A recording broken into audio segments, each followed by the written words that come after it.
तो हम लोग बेसिकली बात कर रहे हैं इलेक्ट्रोकेमिकल सेल की। हमारा चैप्टर नंबर 3 चल रहा है और चैप्टर नंबर 3 में हम लोग क्या पढ़ रहे हैं, डेनियल सेल। ठीक है, अब डेनियल सेल से रिलेटेड छोटी छोटी बातें हम लोग करने वाले हैं, ज्यादा बड़ी बातें नहीं करने वाले हैं, छोटी छोटी बातें हम लोग डेनियल सेल से रिलेटेड करेंगे। सबसे जो डेनियल सेल का जो स्ट्रक्चर आपको समझ में आ गया है, ठीक है, सोल्ट ब्रिज का फंक्शन आपको समझ में आ गया है। अब हम लोग सीधा ही ये बात करेंगे कि डेनियल सेल किस तरह से, डेनियल सेल कौन से टाइप का सेल होता है। ठीक है, तो आप लोग फटाफट से इसको थोड़ा सा बड़ा कर लेते हैं। यस, एक हेडिंग लगा लीजिए फटाफट, डेनियल सेल फटाफट लगा लीजिए।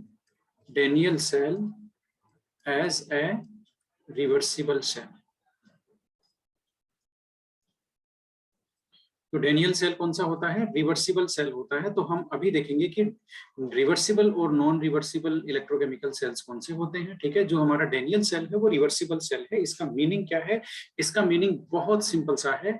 ठीक है, इसका मीनिंग बहुत सिंपल सा है और इसके मीनिंग को समझने के लिए हम लोग सीधे ही चलते हैं एनसीईआरटी में, जो हमें ये बताएगी कि इसका मीनिंग है क्या आखिर।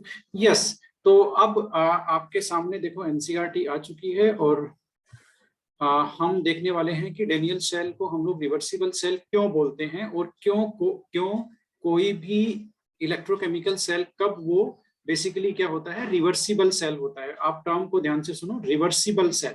ठीक है ना? तो रिवर्सिबल रिएक्शन कौन सी होती है बता दो मेरे को। रिवर्सिबल रिएक्शन से आप लोग क्या समझते हो? बस वही एक पॉइंट है, जो रिएक्शन दोनों डायरेक्शन में हो सकती है। एम आई राइट?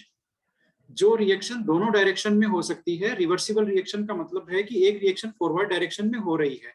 ठीक है, आपने मान लेते हैं कुछ फैक्टर्स को चेंज किया, ओके है ना, according to Le Chatelier principle कोई भी फैक्टर चेंज किया तो वो रिएक्शन बैकवर्ड डायरेक्शन में प्रोसीड होने लग गई। ऐसी रिएक्शन को हम लोग बोलते हैं रिवर्सिबल रिएक्शन, जो डिपेंड करता है कि हम लोग कौन से फैक्टर अप्लाई कर रहे हैं, उसके बेसिस पे हम उसकी डायरेक्शन को चेंज कर सके।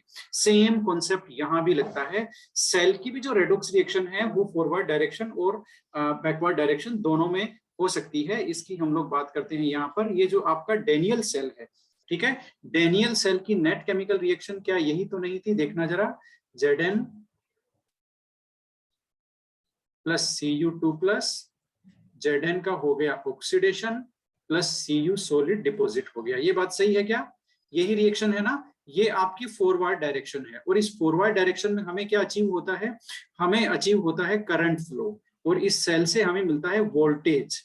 बात समझ में आई? इस सेल से हमें मिलता है वोल्टेज और ये क्या है? एक स्पॉन्टेनियस रेडॉक्स रिएक्शन है। देख लो भाई, ये स्पॉन्टेनियस रेडॉक्स रिएक्शन है। ठीक है, जिससे हमें क्या अचीव होता है? इलेक्ट्रॉन फ्लो है ना, और करंट फ्लो और इलेक्ट्रिसिटी हमें मिलती है, सेल वोल्टेज मिलता है। ये फॉरवर्ड डायरेक्शन है। ठीक है, हम क्या करेंगे अब, ये जो डेनियल सेल है इस पे हम लोग एक्सटर्नल वोल्टेज अप्लाई करेंगे। ठीक है,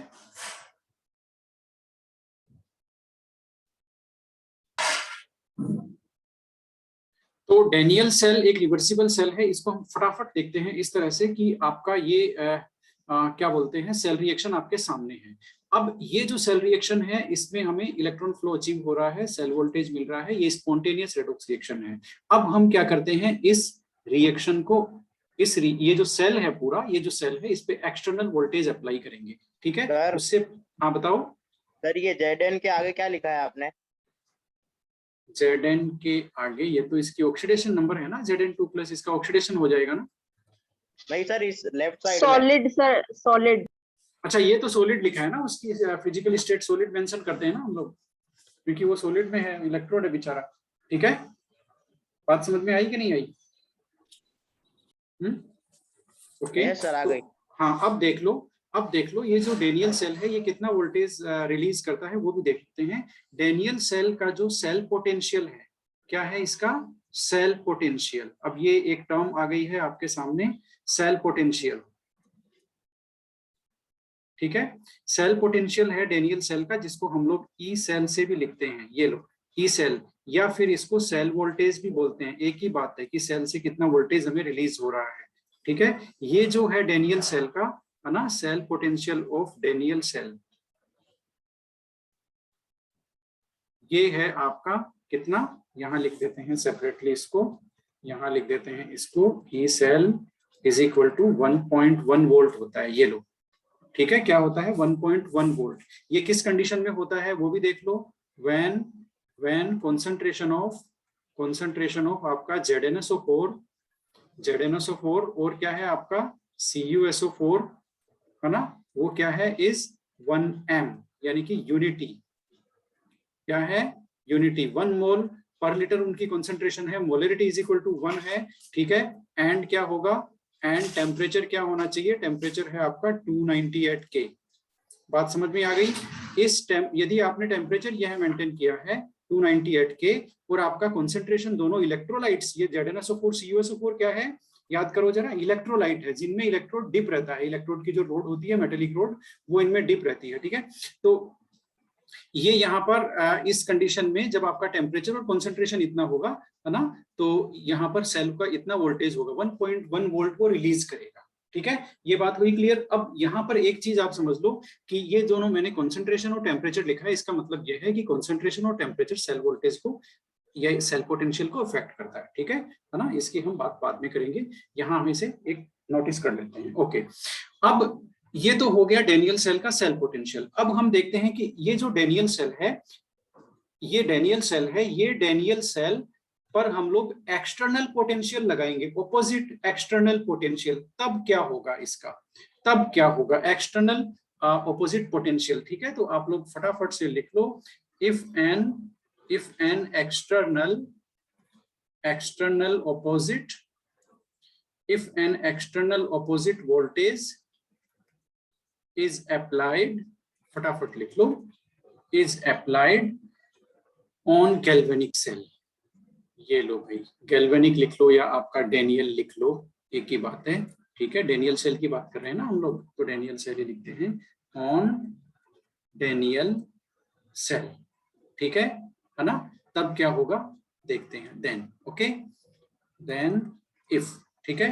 अब यहाँ पर 3 सिचुएशंस हैं, कौन कौन सी सिचुएशंस है उसकी हम बात करते हैं। आपका जो एक्सटर्नल वोल्टेज जो आपने अप्लाई किया है, किस तरह से अप्लाई किया है ना, वो हम उसके लिए हमें चलना होगा एनसीईआरटी के पास, और हम चलते हैं और वो फिगर एक बार देख लेते हैं कि एनसीईआरटी का जो वो फिगर है वो कौन सा है जिसमें एक्सटर्नल वोल्टेज अप्लाई किया हुआ है। ओके, सबसे पहले आपका figure number a figure number आपकी स्क्रीन पे है, जिसमें आप देख लीजिए ई एक्सटर्नल क्या है, जो एक्सटर्नल वोल्टेज हमने अप्लाई किया है that is less than the cell potential of the Daniell cell. Daniell cell का सेल पोटेंशियल कितना है 1.1 वोल्ट। ये जो हम एक्सटर्नली अप्लाई कर रहे हैं, ये देखो, ये जो हमने सर्किट बनाया है, ये वाला सर्किट है ना, ये देखो, ये बैटरी से अटैच कर दिया ना हमने, तो इस सेल पे हम लोग पोटेंशियल अप्लाई कर रहे हैं बैटरी से कनेक्ट करके। ओके, ठीक है। तो ये जो अप्लाई कर रहे हैं हम लोग है ना, उसको हम लोग बोल रहे हैं external potential, external opposite voltage. ये आपको समझ में आया।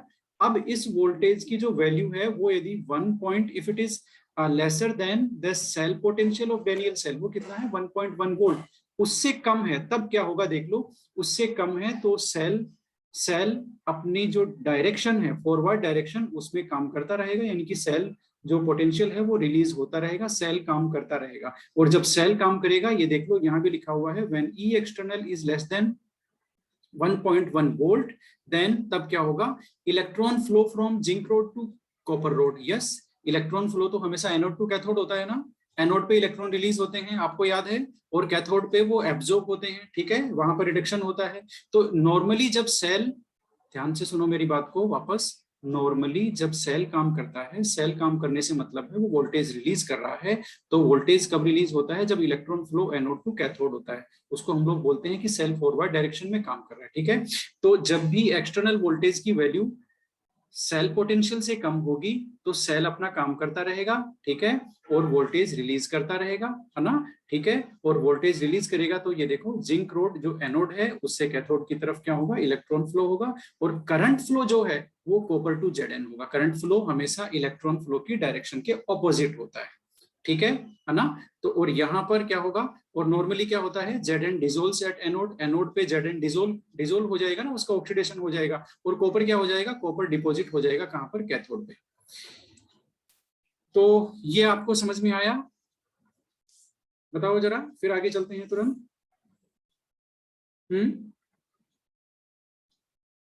ठीक है, इसको लिखेंगे अभी हम लोग, है ना। अब सेकंड सिचुएशन देख लो, मान लेते हैं हम लोग एक्सटर्नल वोल्टेज अप्लाई कर रहे हैं और उस एक्सटर्नल वोल्टेज की वैल्यू कितनी है बताना जरा, कोई भी, someone please. It is equal to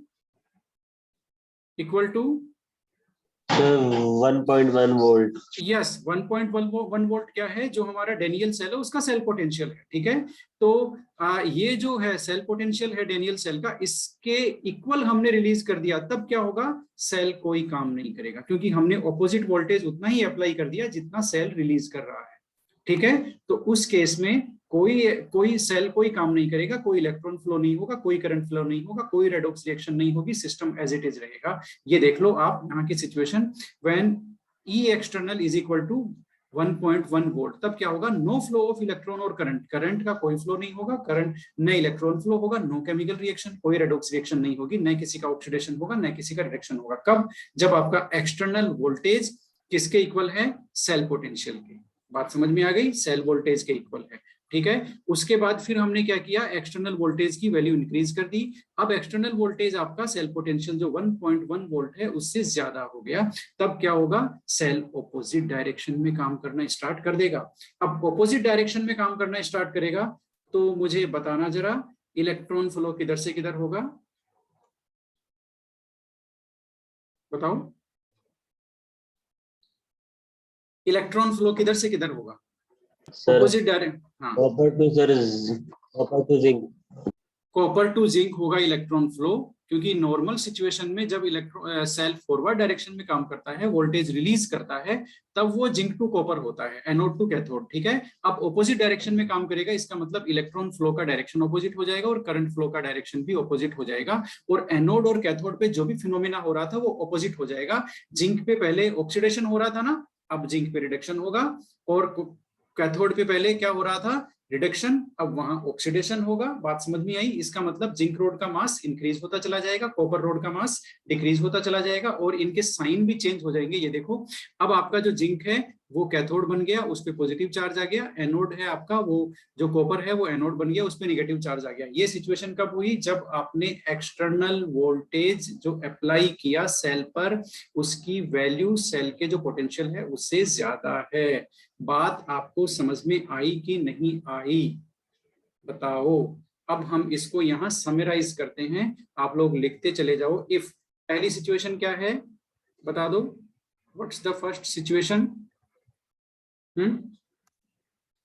आपका E एक्सटर्नल, जो आपने एक्सटर्नल सेल वोल्टेज अप्लाई किया है ना, ऑपोजिट वोल्टेज अप्लाई किया है external, it is less than the E cell, है ना। ये आपका 1.1 वोल्ट है, 1.1 वोल्ट को क्या बोलते हैं, ई सेल, ये आपका सेल पोटेंशियल है। ठीक है, इससे कम होगा तब क्या होगा भाई, बताना जरा।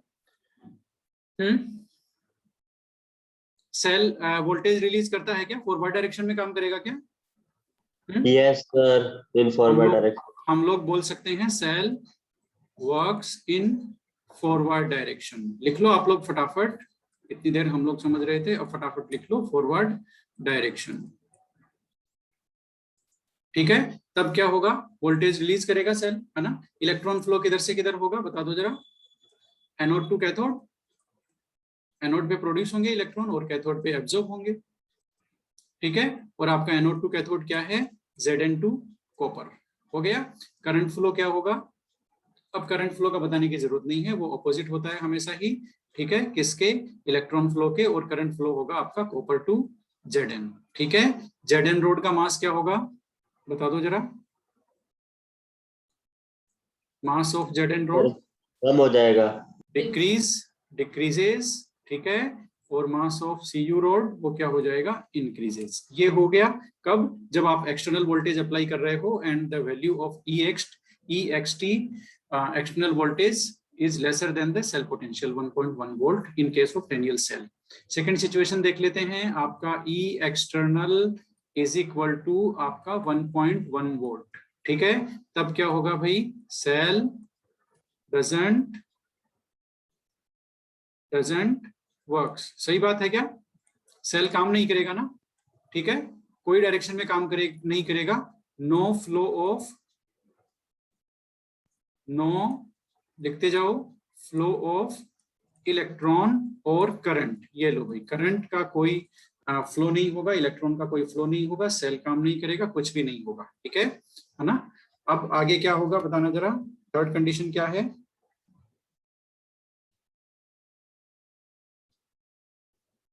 सर वो सेकंड वाली कंडीशन सर मैं लिख रहा था। यस, तो कोई बात नहीं, लिख लो, हम भी बहुत आगे नहीं गए हैं। ये लो, ये आ गई, यस, ठीक है, हमने कुछ पेज क्रिएट किए हैं बस, ओके, ठीक है। अब देख लो भाई, थर्ड सिचुएशन देख लो फटाफट। थर्ड में आपने क्या देखा, अब जो हम cell voltage opposite voltage apply कर रहे थे डेनियल सेल पे, हमने उसकी वैल्यू और इंक्रीज कर दी, और अब जो वो एक्सटर्नल ऑपोजिट वोल्टेज है वो ग्रेटर हो गया किससे, जो डेनियल सेल का सेल पोटेंशियल है 1.1 वोल्ट वो रिलीज कर रहा है उससे। तब क्या होगा, cell works in opposite direction. ये लो भाई, cell works in opposite direction. बात समझ में आई कि नहीं आई? वो ऑपोजिट डायरेक्शन में काम करेगा। ऑपोजिट डायरेक्शन में काम करने का मतलब है रेडॉक्स रिएक्शन है वो भी ऑपोजिट हो जाएगी। आपका जो जिंक है वो कैथोड बन जाएगा, और आपका जो क्या बोलते हैं कॉपर है वो एनोड बन जाएगा, ठीक है। तो ऑपोजिट डायरेक्शन का मतलब क्या हुआ, आपकी जो नेट सेल रिएक्शन है वो क्या हो जाएगी बताना जरा। कॉपर का ऑक्सीडेशन होगा तो आपका कॉपर सॉलिड, ठीक है, प्लस में जिंक का रिडक्शन होगा, ये लो, और क्या बन जाएगा, कॉपर का ऑक्सीडेशन और आपके जिंक का रिडक्शन, ठीक है। तो ये सेल ये रिएक्शन प्रोसीड होगी। ये नॉन स्पॉन्टेनियस रेडॉक्स रिएक्शन है, बात को समझो जरा, ये नॉन स्पॉन्टेनियस है, ठीक है। ये नॉन स्पॉन्टेनियस रेडॉक्स रिएक्शन है जिसको हम लोग इलेक्ट्रिसिटी प्रोवाइड करा के प्रोसीड करा रहे हैं, अदरवाइज ये होती नहीं है। स्पॉन्टेनियस रेडॉक्स रिएक्शन वो है जिसमें जिंक का ऑक्सीडेशन होता है, यानी कि इसकी ऑपोजिट जो जब सेल काम करता है तब होती है, वो स्पॉन्टेनियस रेडॉक्स रिएक्शन है। और स्पॉन्टेनियस रेडॉक्स रिएक्शन में ही हमें जो फ्री एनर्जी रिलीज होती है वो इलेक्ट्रिकल वर्क में कन्वर्ट होती है। ये नॉन स्पॉन्टेनियस रेडॉक्स रिएक्शन है, यहाँ पर इलेक्ट्रिसिटी हमारी खर्च हो रही है, और ये जो नॉन स्पॉन्टेनियस रेडॉक्स रिएक्शन है ये कैरी आउट होगी। इसमें देखो क्या हुआ, Zn जो इलेक्ट्रॉन फ्लो की डायरेक्शन क्या होगी बताना जरा, ऑपोजिट हो जाएगी अब आपका कॉपर टू Zn, बात सही है ना। और आपके करंट फ्लो की डायरेक्शन क्या होगी, करंट फ्लो की डायरेक्शन क्या होगी आपके Zn टू कॉपर, ठीक है ना। ये वहां जो फर्स्ट सिचुएशन थी उससे पूरा उल्टा हो गया, ठीक है। और इस सिचुएशन में मास ऑफ Zn रोड बता दो भाई क्या होगा फटाफट, इंक्रीजेज, और मास ऑफ कॉपर रोड ये क्या होगा, ये आपका डिक्रीजेज। क्यों होगा भाई, बिकॉज Zn किसकी तरह काम करने लग जाएगा, रिडक्शन ऑफ Zn, ठीक है। जिंक रोड पे, जिंक इलेक्ट्रोड पे क्या होगा, रिडक्शन होगा, और यहाँ पर क्या होगा, ऑक्सीडेशन ऑफ कॉपर, कॉपर का ऑक्सीडेशन होगा, इसलिए उसका जो मास है वो डिक्रीज होता चला जाएगा। बात समझ में आई आपको? तो ये जो देखो, एक केमिकल रिएक्शन रिवर्सिबल उसको बोलते हैं जो दोनों डायरेक्शन में प्रोसीड हो सकती है। एक रिवर्सिबल सेल भी उसी को बोलते हैं जो दोनों डायरेक्शन में काम कर सकता है ना। यदि उसका जो एक्सटर्नल वोल्टेज हम लोग अप्लाई करा रहे हैं वो यदि उसके सेल पोटेंशियल से ज्यादा है तो अपोजिट डायरेक्शन में काम करेगा। यदि वो एक्सटर्नल वोल्टेज हम अप्लाई कर रहे हैं वो उसके सेल पोटेंशियल से कम है तो फॉरवर्ड डायरेक्शन में काम करेगा, ठीक है ना। तो ऐसा जो सेल है उसको हम लोग बोलते हैं क्या, रिवर्सिबल सेल, है ना। और रिवर्सिबल सेल की डेफिनेशन लिखने से पहले जो थर्ड कंडीशन में हम लोग बात कर लेते हैं, है ना, वो क्या है। इन दिस सिचुएशन लिख लो आप लोग फटाफट, हियर लिख लो, here Daniell cell works as an electrolytic cell. ये लो, एज एन इलेक्ट्रोलाइटिक सेल, ये इलेक्ट्रोलाइटिक सेल की तरह काम करने लग जाता है। इलेक्ट्रोलाइटिक सेल में आपने देखा, इलेक्ट्रोलाइटिक सेल में होता क्या है ना, इलेक्ट्रिसिटी हम प्रोवाइड कराते हैं और केमिकल्स प्रोड्यूस होते हैं, तो यहाँ पर वो काम हो रहा है ना। तो ये इलेक्ट्रोलाइटिक सेल में हम लोग नॉन स्पॉन्टेनियस रिडक्शन रिएक्शन है वो कैरी आउट कराते हैं, इलेक्ट्रिसिटी सप्लाई करके, हमारी इलेक्ट्रिसिटी खर्च होती है, ठीक है। तो ये इलेक्ट्रोलाइटिक सेल है। हाँ बोलो सर, यहाँ पे केमिकल प्रोड्यूस कैसे हो रहे हैं सर? केमिकल प्रोड्यूस ऐसे हो रहे हैं, नॉर्मल सिचुएशन में हमें जिंक डिसोल्व हो जाता है ना, ठीक है। तो यहाँ पर सर वो तो सर बस सॉल्यूशन से, यहाँ से हाँ वहाँ कोई जा बात, हाँ, यस यस यस, कोई बात नहीं, वो वहाँ सॉल्यूशन से उसका रिडक्शन हो रहा है और वो हमें जिंक रोड पे मिल रहा है, ठीक है। तो इसको केमिकल्स प्रोड्यूस, इसको इस तरह से न लेकर के हम लोग इसको इस तरह से ले सकते हैं कि ये इलेक्ट्रोलाइटिक सेल इसलिए है क्योंकि यहाँ पर जो काम हो रहा है वो जो नॉन स्पॉन्टेनियस रेडॉक्स रिएक्शन है वो प्रोसीड हो रही है। तो इलेक्ट्रोलाइटिक सेल्स में हम लोग इलेक्ट्रिसिटी खर्च करते हैं, इलेक्ट्रिसिटी प्रोवाइड कराते हैं और नॉन स्पॉन्टेनियस रेडॉक्स रिएक्शन होती है उसको कैरी आउट करते हैं, ठीक है। तो इन टर्म्स में ये जो सेल है आपका, ये इलेक्ट्रोलाइटिक सेल है। बात समझ में आई? ठीक है, इलेक्ट्रोलाइटिक सेल का कॉन्सेप्ट एकदम क्लियर है, जहां पर इलेक्ट्रिसिटी खर्च होती है, ठीक है, और केमिकल एनर्जी प्रोड्यूस होती है ना। और जो हमारा डेनियल सेल है उसमें नॉर्मली क्या हो रहा है, आपका इलेक्ट्रिसिटी मिल रही है और केमिकल्स हमारे खर्च हो रहे हैं, ठीक है ना। ओके, तो अब फाइनली रिवर्सिबल सेल की डेफिनेशन लिख लो भाई। इफ ए सेल फॉलोज, फटाफट लिख लो, ये आपकी डेफिनेशन है। If a cell follows above three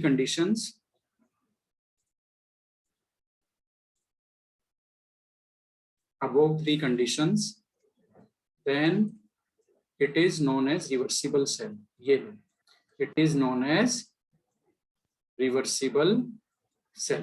बात समझ में आ गई? अब ध्यान रहेगा रिवर्सिबल सेल कौन सा है। रिवर्सिबल सेल वो है जो इन तीनों कंडीशंस को फॉलो करता है। कौन सी कंडीशन है तीनों? एक ये देखो, ये रही आपका एक्सटर्नल वोल्टेज कम है तो सेल फॉरवर्ड डायरेक्शन में काम करेगा। एक्सटर्नल वोल्टेज यदि सेल वोल्टेज के इक्वल हो गया तो सेल काम करना बंद कर देगा। और थर्ड सिचुएशन क्या है, एक्सटर्नल वोल्टेज की वैल्यू यदि जो रिलीज्ड वोल्टेज है सेल का, सेल पोटेंशियल है, उससे ज्यादा हो गई तो सेल अपोजिट डायरेक्शन में काम करेगा, रेडॉक्स रिएक्शन इन्वर्ट हो जाएगी, करंट फ्लो, इलेक्ट्रॉन फ्लो सब इन्वर्स हो जाएगा, इलेक्ट्रोड पे जो फिनोमेना हो रहा है सब इन्वर्स हो जाएगा, ठीक है ना। तो ये इन तीनों सिचुएशंस को जो फॉलो करते हैं वो होते हैं रिवर्सिबल सेल। तो इन टर्म्स में हमारा डेनियल सेल क्या है, बता दो जरा। डेनियल सेल क्या है? Reversible cell.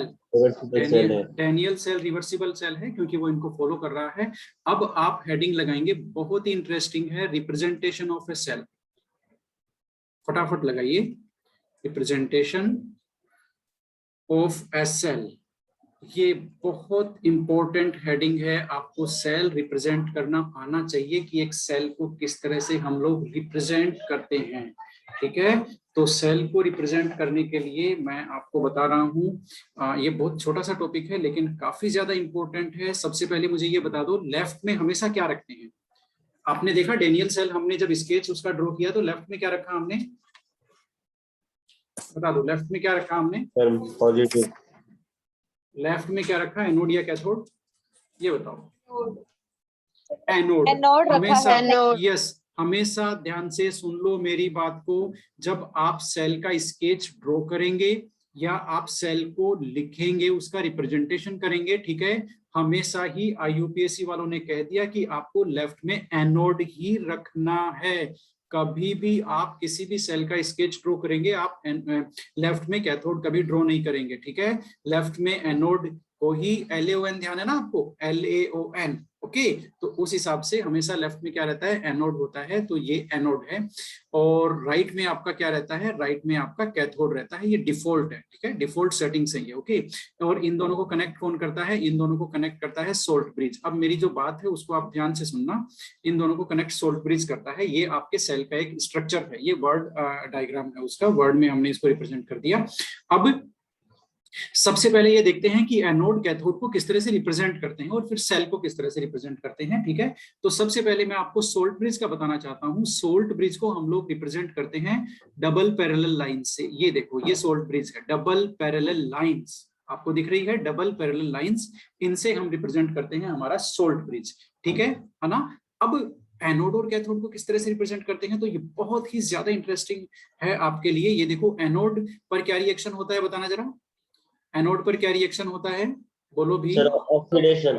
ऑक्सीडेशन होता है। तो हम लोग इस तरह से लिख सकते हैं क्या, एक ये जनरल टर्म हो गया हमारा। ये देखो, ये एक एनोड पे ऑक्सीडेशन हो गया, एट एनोड ये हमने एक मेटल ले लिया M, ये हमने उसका ऑक्सीडेशन करा दिया।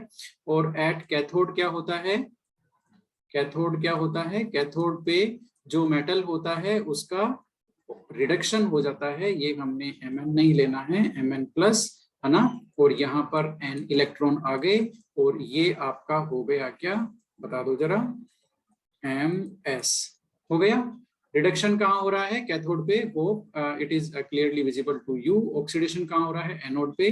ठीक है, ये हो गया ऑक्सीडेशन, ये हो गया रिडक्शन। ओके, अब एनोड को किस तरह से रिप्रेजेंट करेंगे आप ध्यान से समझ लीजिए इस टेक्निक को। ठीक है, आपको एनोड वाली जो रिएक्शन ऑक्सीडेशन को कैसी दिख रही है? पहले आपको क्या दिख रहा है बताना जरा। पहले आपको क्या दिख रहा है? ये देखो, पहले आपको दिख रहा है जहां मैंने टिक लगाया है मेटल सॉलिड फॉर्म में, और उसके बाद में ये जो मेटेलिक आयन है वो एक्वस फॉर्म में, ये आपको दिख रहा है। तो आप ऐसे ही इसको रिप्रेजेंट करेंगे। ठीक है, और आप जानते हैं ना हम लोग किस तरह से डिप करते हैं, इलेक्ट्रोड की जो मेटेलिक रोड होती है उसको इलेक्ट्रोलाइट में डिप करते हैं। ठीक है, तो इन दोनों के बीच में एक फेज बाउंड्री होती है। फेज का मतलब है ये आपका सॉलिड है, ठीक है, और ये आपका लिक्विड है या एक्वस फेज है। ठीक है, तो इन दोनों के बीच में ये जो बाउंड्री है ना, फेज बाउंड्री बोलते हैं इसको भी हम लोग रिप्रेजेंट करते हैं। किस तरह से रिप्रेजेंट करते हैं आप देख लो। एनोड में सबसे पहले हमने सॉलिड फॉर्म लिखा, तो ये हमने लिखा MS, है ना, मेटल लिखा, और सॉलिड फॉर्म हमने फिजिकल स्टेट भी उसकी शो की है। उसके बाद हम लगाएंगे फेज बाउंड्री। क्या लगाएंगे? Phase boundary. मैं यहां लिख देता हूं, आप लोग भी लिख लो, फेज बाउंड्री। अब फेज बाउंड्री को किससे इंडिकेट करते हैं? आइदर सेमीकोलन से भी इंडिकेट करते हैं, और एक उससे वर्टिकल लाइन से इंडिकेट करते हैं। वर्टिकल लाइन, बात समझ में आई? सेमीकोलन और या फिर वर्टिकल लाइन। ये आपका सेमीकोलन और ये आपका वर्टिकल लाइन। अभी हम लोग वर्टिकल लाइन ले रहे हैं। ठीक है, तो ये हमने एक वर्टिकल लाइन ड्रॉ की, और उसके बाद में दूसरी फेज कौन सी है आपका? किस में कन्वर्ट हो गया? Anode solid phase ionic form में कन्वर्ट हो गया, और वो एक्वस फॉर्म है, आयनिक फॉर्म। तो सब उसके बाद उसका लिखेंगे आयनिक फॉर्म, और इसकी फिजिकल स्टेट लिखेंगे एक्वस। ठीक है, अब देखो भाई, अब यहाँ पर ये तो हमने जो मेटल था हमारा उसकी सॉलिड स्टेट, उसका जो न्यूट्रल फॉर्म और उसका आयनिक फॉर्म ये हमने दिखा दिया। ठीक है, फेज बाउंड्री भी हमने दिखा दी। ओके, ये आपका इलेक्ट्रोड है, देख लो जरा, ये आपका इलेक्ट्रोड है। ठीक है, ये आपका इलेक्ट्रोलाइट है। बात समझ में आई कि नहीं आई आपको? ये आपका इलेक्ट्रोलाइट है, और ये आपकी फेज बाउंड्री है। ठीक है, जो वर्टिकल लाइन मैंने ड्रॉ की है दैट इज फेज बाउंड्री। अब यहां पर और है, जब आप इलेक्ट्रोलाइट लिखोगे तो सेल का जो सेल पोटेंशियल है वो हमेशा इलेक्ट्रोलाइट की कॉन्सेंट्रेशन पे भी डिपेंड करता है। इसलिए आप यहां पर ब्रैकेट में उसकी कॉन्सेंट्रेशन जरूर लिखेंगे, मोलैरिटी में। किसमें? मोलैरिटी में उसकी कॉन्सेंट्रेशन आप जरूर लिखेंगे। ये हमने एनोड को रिप्रेजेंट कर दिया है, ध्यान से देख लो। इसमें किसी को कुछ भी नहीं समझ में आया तो मुझे फटाफट से पूछ लो, कोई दिक्कत नहीं है। एनोड में आपको याद रहेगा, पहले हम लोग जो मेटल का जो सॉलिड फॉर्म है वो ले रहे हैं, उसके बाद में उसकी एक्वस फेज ले रहे हैं, क्योंकि हम लोग एनोड पर जो ऑक्सीडेशन होता है वो रिएक्शन हम इसी ऑर्डर में लिखते हैं। पहले हमारे क्या आया? मेटल सॉलिड, फिर उसके एक्वस फॉर्म, ऐसे ही हमने लिखा है। ठीक है, अब कैथोड पे पहले क्या आया भाई? एक्वस फॉर्म आया है, सॉलिड मेटल आया? बताओ, इलेक्ट्रोलाइट पहले है या आपका जो इलेक्ट्रोड वो पहले है? बताओ फटाफट बताओ। इलेक्ट्रोलाइट। इलेक्ट्रोलाइट है, तो हम पहले क्या लिखेंगे? हम लिखेंगे आपका इलेक्ट्रोलाइट का एक्वस फॉर्म। ये लो, ये आयनिक फॉर्म, ये एक्वस फॉर्म में है, और यहां जब भी इलेक्ट्रोलाइट लिखेंगे उसकी लिखेंगे हम कॉन्सेंट्रेशन। फिर फेज बाउंड्री वर्टिकल लाइन मैंने लगा दी है, और उसके बाद में आपका जो सॉलिड फॉर्म है इलेक्ट्रोलाइट मेटल, ये हो गया भाई। ये हमने रिप्रेजेंट कर दिया एक सेल को। आप अच्छी तरह से इसको देख लो, जो मैंने अभी लिखा है that is representation of a cell. Hope that it is very much clearly visible to you. बात सही है क्या? समझ में आया कि नहीं आया आपको? बताना जरा।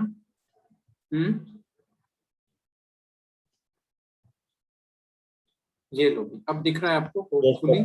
Yes, hopefully. अब ये ग्रीन मैंने कर दिया है इसको, ये आपको क्लियरली दिख रहा होगा। ये सेल का रिप्रेजेंटेशन है।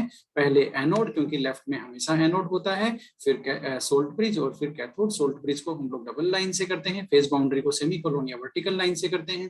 कैथोडिक रिएक्शन जैसे लिखते हैं रिडक्शन, वैसे ही वहां लिखते हैं। एनोडिक रिएक्शन जैसे वहां लिखते हैं, पहले सॉलिड आया फिर एक्वस आया। ये देखो, ये ट्रिक है जो मैंने बताई है ना, पहले किसको क्या लिखते हैं, ये ट्रिक है जो मैंने इनकी जो रिएक्शन है सेल रिएक्शन उससे कोरिलेट की है। ठीक है, अब हम सीधा ही रिप्रेजेंट करते हैं किसको?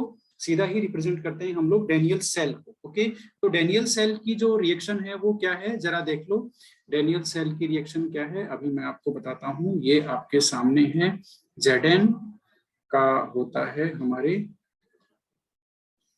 इरेजर कहाँ गया, ये रहा इरेजर। Zn सॉलिड फेज में है, आप बात को समझते जाइए। कॉपर एक्वस फेज में है, इन दोनों की रिएक्शन हुई, रेडॉक्स रिएक्शन, Zn का ऑक्सीडेशन हो गया, वो एक्वस फेज में चला गया, और आपका कॉपर डिपॉजिट हो गया कॉपर रोड पे, वो सॉलिड फेज में चला गया।